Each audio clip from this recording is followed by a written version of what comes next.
Halo sobat, jangan lupa ngopi sama sebat. Sehat selalu ya. Kerja yang rajin supaya penghasilannya bisa buat beli kuota. Dan pastinya nontonin channel One and Only ini bersama Doyak Disokin yang akan mereview sebuah film berjudul Citizen Gangster. Citizen Gangster, film rilisan tahun 2011, adalah film yang terinspirasi dari kisah nyata, di mana tepatnya menceritakan seorang veteran Perang Dunia Kedua bernama Edwin Alonzo Boyd yang kerap disapa Eddie ataupun Boyd. Boyd kecewa di mana ia tak bisa bertahan dengan profesinya sebagai sopir bus di Toronto, Kanada. Dengan istrinya yang bernama Doreen yang Boyd temui ketika masa-masa perang, mereka mempunyai dua orang anak bernama Billy dan Caroline, di mana itu adalah tanggung jawab Boyd untuk menafkahinya. Nah, karena keputusasaan untuk mencari uang, Boyd sang veteran pun mengambil pistol tuanya lalu merampok demi mendapatkan uang dengan cara instan.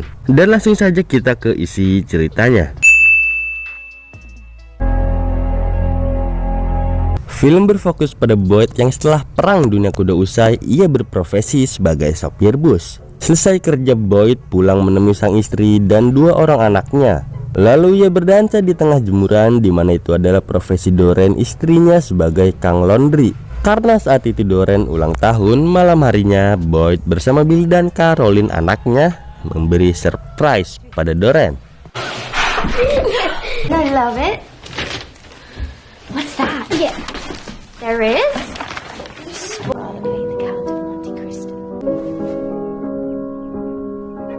Esok pagi sedang menyetir bus, Boyd membantu penumpang cacat menaiki bus dengan gaya gendong ala prajurit.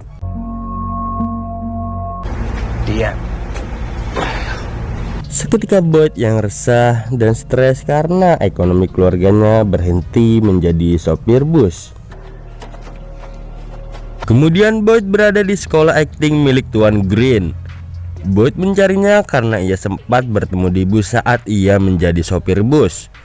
Karena Tuan Green tak ada, Boyd berupaya mendaftar di sekolah akting itu dengan segala macam keahlian yang ia miliki. Wow! Namun formulirnya harus bayar. Karena tak memiliki uang sama sekali, Boyd pergi dengan perasaan sungguh-sungguh sangat kecewa. Menyedihkan. Sabar Boyd. Guys, perlu saya jelaskan di sini. Seusai Perang Dunia Kedua, mimpi Boyd adalah menjadi bintang Hollywood terkenal. Dan itulah alasan mengapa Boyd ke sekolah akting milik Tuan Green. Di sisi lain, ayah Boyd bernama Glover, seorang pensiunan polisi, pun menginginkan hal yang sama seperti Boyd anaknya. Walau begitu, hubungan antara ayah dan anak ini sangat-sangat tak akrab. Singkat cerita, Glover menghampiri rumah Boyd, memberi makanan pada Doreen istrinya untuk dua orang cucunya, pastinya cucu coy, dan berkata pada Doreen bahwa suaminya adalah sosok suami pemalas. Kok Bang Boyd males sih? Saya aja nggak males, berusaha walau YouTube modal HP supaya masa depan saya tidak suram. Bang Boyd kok males sih? Aduh bang. Nah loh, Boyd yang kesal mendengar itu memake up wajahnya menggunakan make up Doreen tanpa sepengetahuan istrinya, mengeluarkan pistol tuanya ketika ia masih perang dulu, lalu melakukan perampokan di sebuah bank untuk pertama kalinya.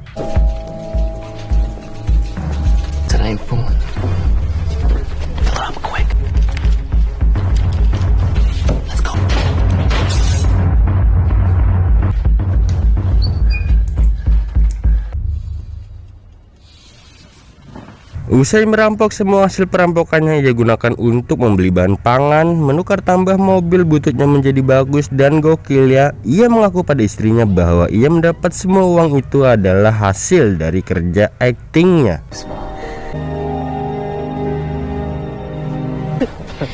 So I told your father.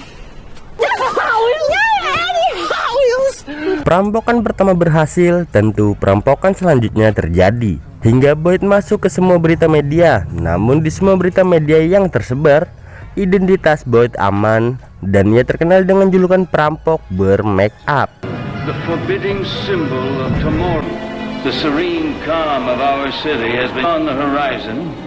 Mayor Lamport has... Lanjut, tiba di rumah asik bersihin make up, Boyd pun Ketahuan istrinya yang jelas membuatnya marah. Dan tak disangka-sangka selama ini adalah bahwa yang Doren dengar selama ini tentang perampok bermake up ternyata adalah Boyd, suaminya sendiri. Bayangin tuh istri-istri coy, kalau laki-laki lo tukang rampok, gimana perasaannya coy? Apalagi ini si Doren berdasarkan kisah nyata. Sedot. Dengan silat lidah ditambah susuk dari Mbah Jambrong, Doren yang awalnya marah pun menjadi tenang dan Boyd berhasil meredam emosi lalu berkata, "Everything gonna be okay Doren, I love you my love so much." Aduh. Kali ini Eddie Kumis alias Boyd pun merampok lagi, dan Bank Besar Kanada pun menjadi korban selanjutnya. Dan hari itu ia ditangkap pihak kepolisian yang diselidiki oleh detektif Reese yang membuat Doren merasa cemas.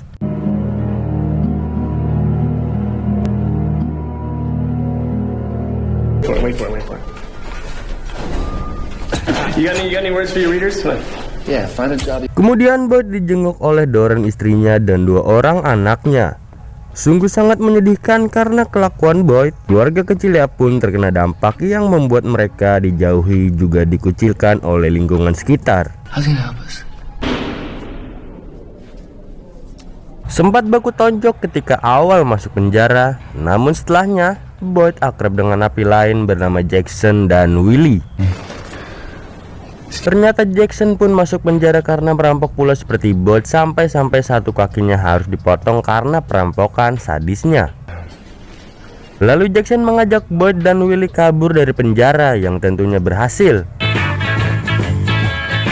Dan dijemput oleh Val, teman Jackson, sehabis melakukan aksi mobil goyang dengan Mary selingkuhannya.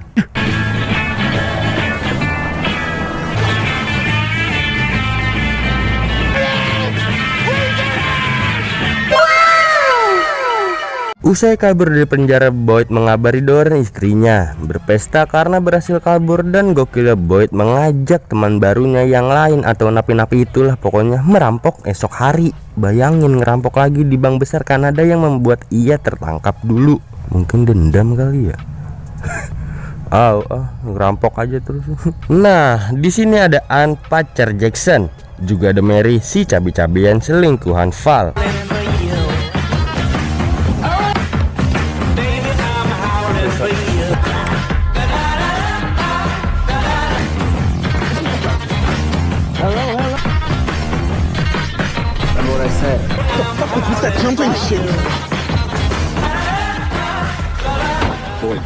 Dan terkuak fakta bahwa Val sudah memiliki istri yang sedang hamil muda. Dia malah main genjot-genjot sama si Mary. Asli dongok si Val nih, dongok lu dasar lu. Usai merampok mampir ke rumah Boyd yang meyakini Doren mereka berdua akan hidup lebih baik di waktu mendatang. I try to relax. You remember this song? Boyd kembali berpesta dan Jackson mengajak nikah Ann, pacarnya.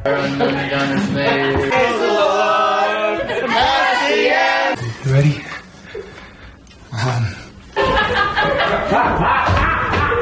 Lalu anak-anak Boyd membantu mengeringkan uang yang kecebur di kobokan pecel lele. It's good to see you. Okay. I got breakfast going. What do you guys want? I got pan. Yo!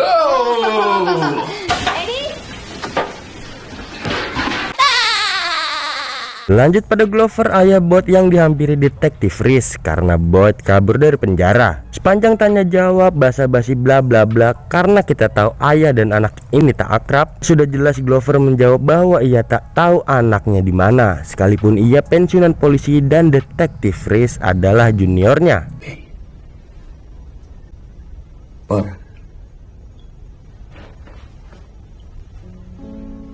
Loh, Boyd veteran anak pensiunan polisi malah di TO lagi. Ngebosen di DPO apa lu? Salah pergaulan kau Boyd. Maksudnya karena kepepet deh kebutuhan ekonomi. Nah, di sini konyol guys. Boyd geng kan member si Jackson, Willie sama Val. Lah si Boyd sendiri bukannya bantuin rampok, malah asik goyang TikTok di meja teller. Meja teller. Dan kesekian kalinya mereka pun masuk media lagi.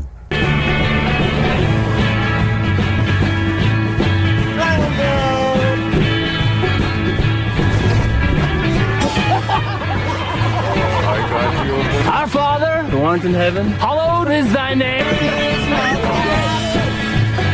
Yang mulanya hanya mengajak nikah, kali ini Jackson dan Ann pun nikah beneran. Tapi entah di mana tempatnya saya nggak tahu. Yang pastinya sih di Kanada.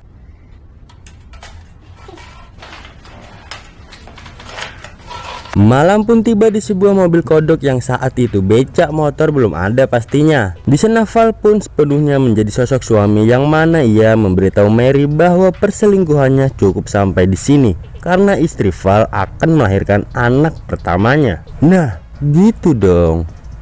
Keluarga nomor satu.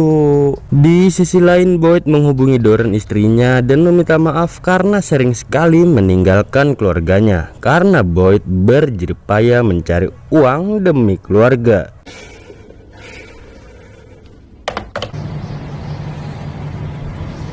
Karena Mary habis diputusin Val, ia pun menjadi cepu karena sakit hati dan tak terima akan hal itu. Mary menemui detektif Reese dan membeberkan semuanya tentang Boyd and the gang. Lalu si cepu Mary menyundut dirinya sendiri dengan rokok di genggamannya. Loh, emang gak sakit mbak? Lanjut pada Boyd yang sempat cekcok dengan Doreen istrinya. Yang intinya adalah Doreen kesal karena sering ditinggal, yang mana ia saat ini Doreen tengah hamil, bunting. Walau Boyd membeli rumah megah bak rumah tokoh antagonis Indosiar, tapi ya bini bunting ya temenin lah. Boyd gimana sih sampai kesel gitu, bini lagi bunting ntar minta rujak tengah malam gimana, bingung. Orang lagi bunting kok. Kemudian Mary bersandiwara di depan Val yang mengatakan bahwa ia diculik oleh detektif Reese lalu disundut udut, dan Mary beralasan karena saking tak kuatnya ia pun membeberkan semuanya. Namun Val yang mendengar itu bukannya simpati, ia bersama Jackson malah menghampiri detektif Reese dan mendornya yang akan menjadi malapetaka seluruh anggota Boyd and the gang ke depannya. Dor!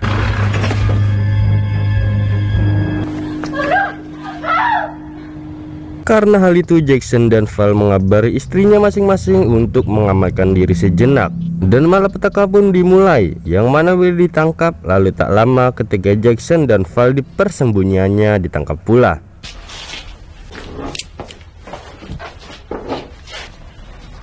Everything's fine. Dan sungguh-sungguh menyedihkan ketika Boyd asik bobo bersama anak bininya. Dia ditangkap, yang pastinya membuat trauma besar di keluarganya.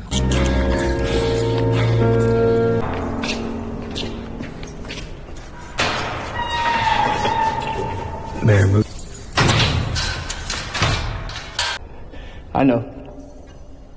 You gotta do something, Eddie. You gotta get this out. Walau tak akrab, bagaimana juga Glover dan Boyd adalah ayah dan anak. Dengan baik hati Glover, sang pensiunan polisi, menawarkan anaknya agar diberi keringanan lalu dibebaskan. Tapi Boyd yang terlihat tak suka dengan ayahnya sendiri malah menolak dan meninggalkannya. What do you think this is doing to your kids, son?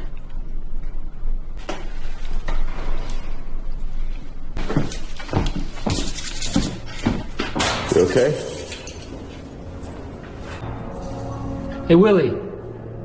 Dan ajaib bukan main, Boyd Gang pun melarikan diri lagi dari penjara yang menahannya. Seakan tak ada kandang yang cocok bagi mereka. Tapi karena pembunuhan yang dilakukan Jackson, ia pun harus kehilangan satu kakinya lagi. Kejadian itu pun dibawakan langsung di TV nasional oleh Tuan Green yang dulu sempat Boyd kunjungi, dan beliau tak ada di sana di sekolah aktingnya. Oke. Kemudian Boyd Gang bersemayam di rumah kosong sementara, bagai segali lari sembunyi dan lari sembunyi.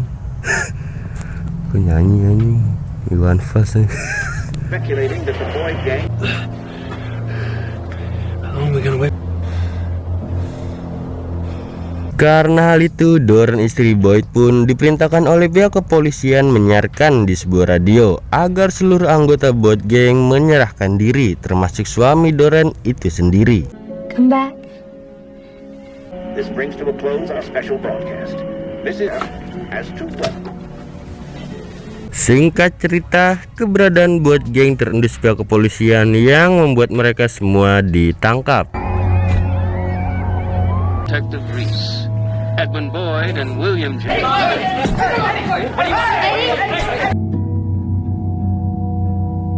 Sungguh fatal karena kasus pembunuhan Jackson dan Val pun harus dihukum mati dengan cara digantung, di mana Jackson meninggalkan istrinya, Val meninggalkan istrinya serta anaknya yang masih bayi. Willie dan Boyd pun diberi hukuman seumur hidup, yang mana Boyd harus meninggalkan Doreen yang sedang bunting. Di samping itu, Mary pun menyesal karena sudah menjadi cepu. Diceritakan setelah sekian lama Boyd di penjara lalu bebas dan terlihat tua, ia menghampiri Doreen yang nyatanya Doreen saat ini sudah memiliki suami baru karena saking lamanya hidup di penjara dan meninggalkan dia.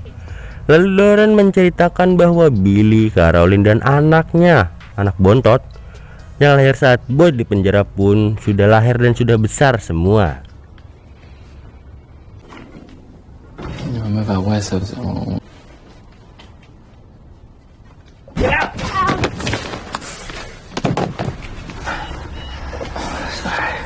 Edwin Alonzo Boyd pun menetap di pesisir Kanada dengan menggunakan identitas baru. Boyd tua kini bekerja sebagai sopir bus pengasuh untuk penyandang cacat, juga tak seorang pun mengetahui identitas aslinya. Dan Boyd yang lahir pada tanggal 2 April 1914 di Toronto, Kanada, pada tanggal 17 Mei 2002 ia meninggal di Kanada saat berumur 88 tahun. Tamat.